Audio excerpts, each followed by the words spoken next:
Ezekiel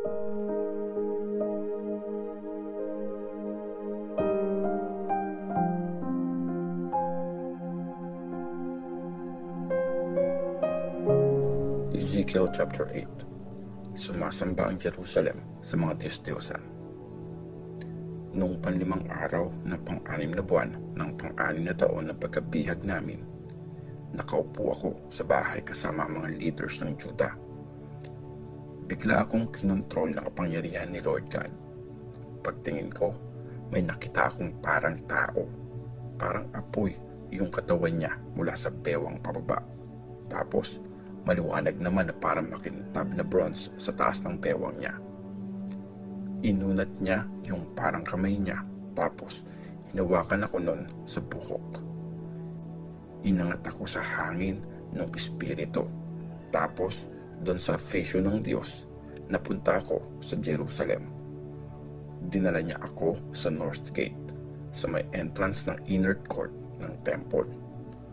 Meron dong Diyos-Diyosan na sobrang kinakagalit ng Diyos. Tapos, nakita ko yung liwanag ng presensya ng Diyos ng Israel, kagaya nung nakita ko nung nasa tabi ako ng Chebar River. Sinabi ng Diyos sa akin, "Tao, tumingin ka sa bandang north." Tumingin nga ako at nakita ko sa altar sa may entrance ng gate yung Diyos-Diyosan na kinakagalit ng Diyos. Sinabi sa akin ng Diyos, "Tao, nakikita mo ba yan? Grabeng pamabastos ang ginagawa ng bayan ng Israel dito. Tinataboy nila ako sa banal kong lugar, pero mas malala pa dyan ang makikita mo." Dinala niya ako sa entrance ng courtyard at pagtingin ko doon, merong butas yung pader. Sabi niya, "Tao, lakihan mo pa yung butas sa pader." Nilakihan ko nga yung butas at may nakita akong pinto. Sabi niya sa akin, "Pumasok ka at tingnan mo yung nakakakilabot na kalokohan na ginagawa nila diyan." Pumasok nga ako at tumingin-tingin. Punong-puno yung pader ng drawing ng mga hayop na gumagapang at mga hayop na tinuturing na marumi, saka ng iba pang mga Diyos-Diyosan ng mga Israelites. May nakatayo doon na 70 na leaders ng Israel, kasama si Jaazaniah na anak ni Shaphan. May kanya-kanya silang hawak na sunugan ng insenso, tapos kumakalat yung usok ng mga insenso. Tinanong ako ng Diyos, "Tao, nakikita mo ba yung mga patagong ginagawa ng mga leaders ng bayan ng Israel? Sumasamba sila sa kwartong ito na puno ng kung ano-anong drawing. Ang dinadahilan nila, hindi naman tayo nakikita ni Lord. Pinapayaan na ni Lord ang lupain natin. Pero mas masahol pa dyan yung mga makikita mong ginagawa nila." Dinala niya ako sa entrance ng North Gate ng temple. Nakita kong may mga babaeng nakaupo doon, umiiyak sa pagkamatay ng Diyos na si Tammuz. Sinabi niya sa akin, "Tao, nakikita mo ba yan? Mas masahol pa ulit dyan ang mga makikita mo." Dinala niya ako sa inner court ng temple. Doon sa pinto ng temple, sa pagitan ng altar at ng daanan, may nakita akong 25 na lalaki. Nakatalikod sila sa temple ni Lord at nakaharap sa east. Sinasamba nila ang araw. Sinabi niya sa akin, "Tao, nakikita mo ba yan?" Hindi na nahiya ang mga taga-Juda sa masasamang ginagawa nila. Naghasik sila ng karahasan sa buong lupain at dito pa talaga nila ginawa ang mga yan para lalo akong galitin. Sagad-sagad na yung pang-iinsulto nila sa akin. Mararamdaman nila yung tindi ng galit ko. Wala akong palalagpasin. Hindi ako maaawa. Kahit isigaw pa nila ng malakas yung mga prayer nila, hindi ko sila pakikinggan. Ezekiel chapter 9. Pinarusahan ang Jerusalem. Pagkatapos nun, narinig kong sumigaw ang Diyos, "Lumapit kayo dito, mga tao magpaparusa sa city. Dalhin nyo yung mga sandata nyo." Tapos, may 6 na lalaking dumating galing sa labas ng North Gate ng temple. May kanya-kanyang dalang sandata. May kasama silang lalaking nakasuot ng damit na linen at may bit-bit na panulat. Pumasok sila at tumayo sa tabi ng bronze na altar. Nakita ko yung liwanag ng presensya ng Diyos ng Israel na umakyat galing sa mga kerubim papunta sa entrance ng temple. Tapos, tinawag ni Lord yung lalaki na nakasuot ng linen at sabi niya, "Liputin mo ang buong city ng Jerusalem. Markahan mo sa noo yung mga taong nalulungkot at nai-stress sa lahat ng nakakagalit na ginagawa ng mga tao sa city." Tapos, narinig kong sinabi niya doon sa ibang lalaki, "Sundan niyo siya sa city at pumatay kayo. Wala kayong palalagpasin. Huwag kayong maaawa kahit kanino. Patayin niyo yung mga matandang lalaki, mga binata at dalaga, mga babae at bata. Pero huwag niyong gagalawin yung may mga marka sa noo. Simulan niyo dito sa temple ko." So, inunan nila yung mga leader na nakatayo doon sa temple. Sabi ni Lord sa kanila, "Dumihan niyo yung temple. Punuin niyo ng mga bangkay yung courtyard. Sige, simulan niyo na." Lumakad na nga sila at pinagpapatay ang mga tao sa city. Habang nangyayari yung patayan, naiwan ako mag-isa. Dumapa ako sa lupa at umiyak. "Lord God, sobrang tindi ba ng galit mo sa Jerusalem at papatay mo na lang lahat ng naiwan sa Israel?" Sumagot siya, "Napakabigat ng kasalanan ng bayan ng Israel at Juda. Pinadanak nila ang dugo sa buong lupain. Wala nang hustisya sa buong city. Ganito ang sinasabi nila, pinabayaan naman na ni Lord ang lupain natin. Hindi niya makikita ito. Kaya wala akong palalagpasin sa kanila. Hindi ako maaawa. Pagbabayarin ko sila sa mga ginawa nila." Tapos, bumalik yung lalaki na kasuot ng linen at nag-report kay Lord, "Nagawa ko na po yung inutos niyo." Ezekiel chapter 10. Iniwan ni Lord ang temple. Tumingin ako sa bubungan sa taas ng mga kerubim at may lumitaw doon na parang trono na gawa sa sapphire.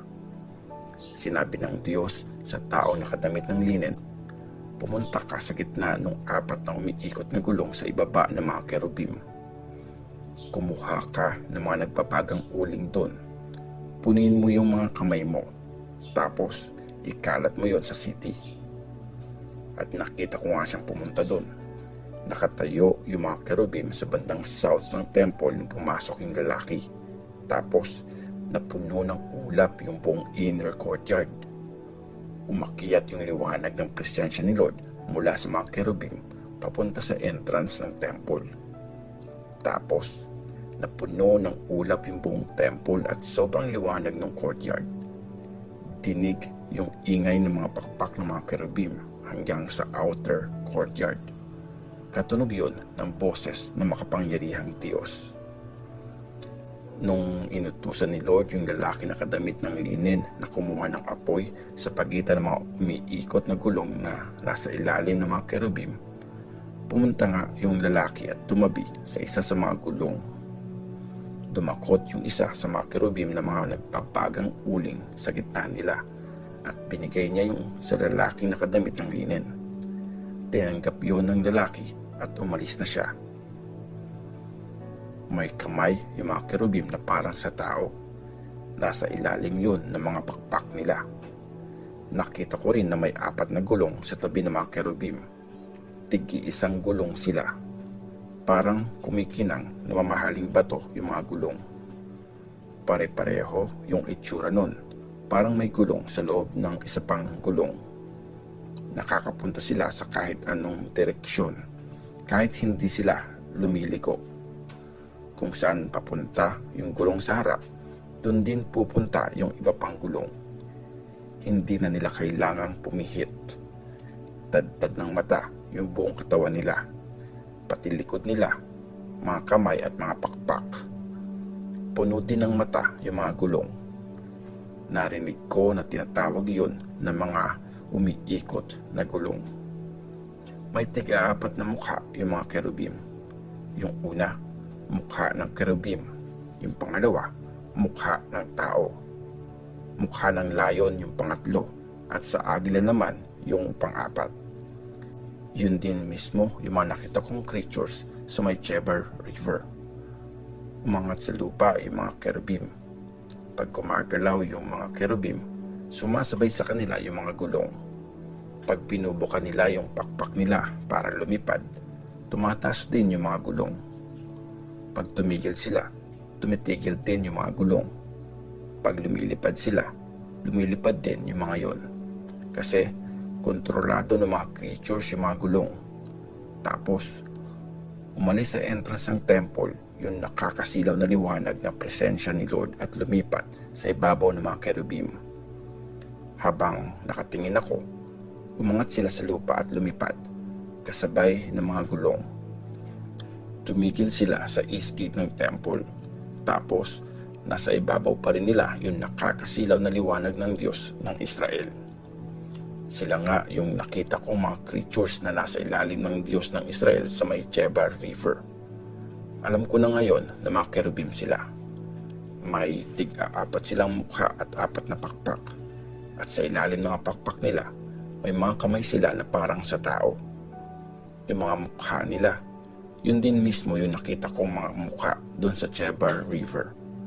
Tuloy-tuloy na silang umalis. Ezekiel chapter 11. Pinatay ang masasamang leader. Inangat ako ng espiritu at dinala niya ako sa east gate ng temple. May nakakita ako doon na 25 na lalaki.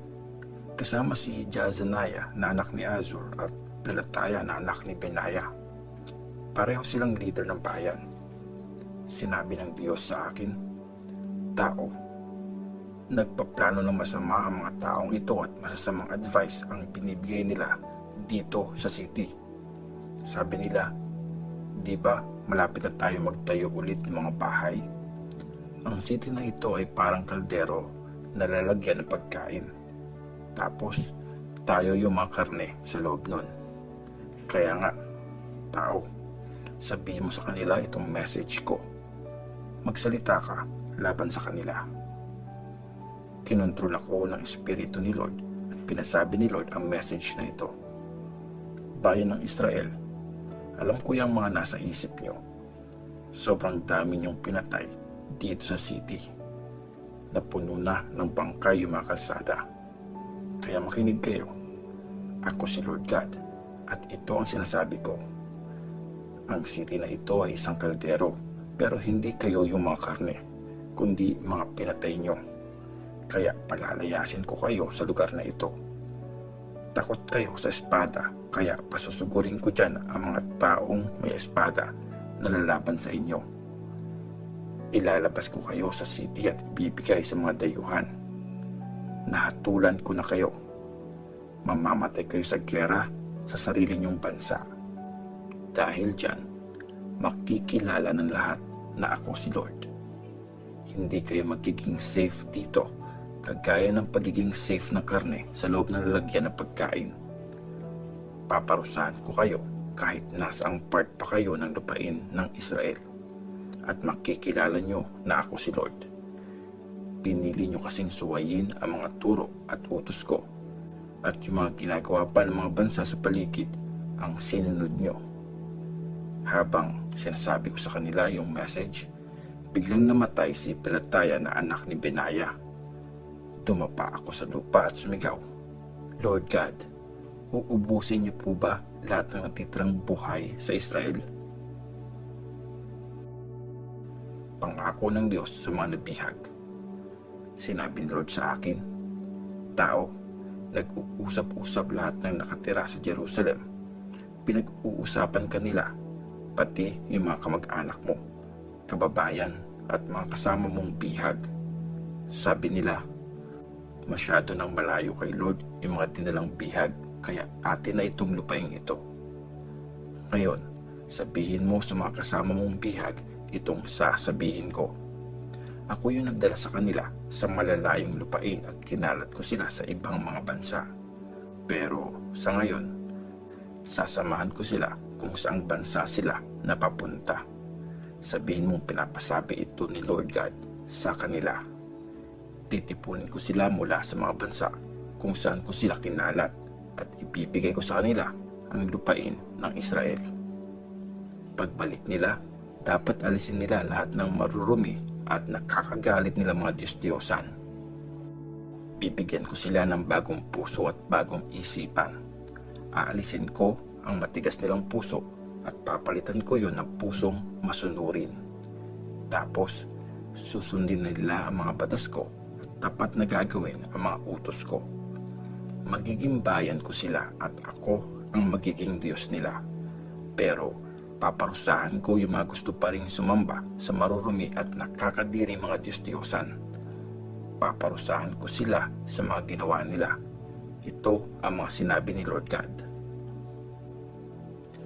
Inalis ng Diyos ang presensya niya sa Jerusalem.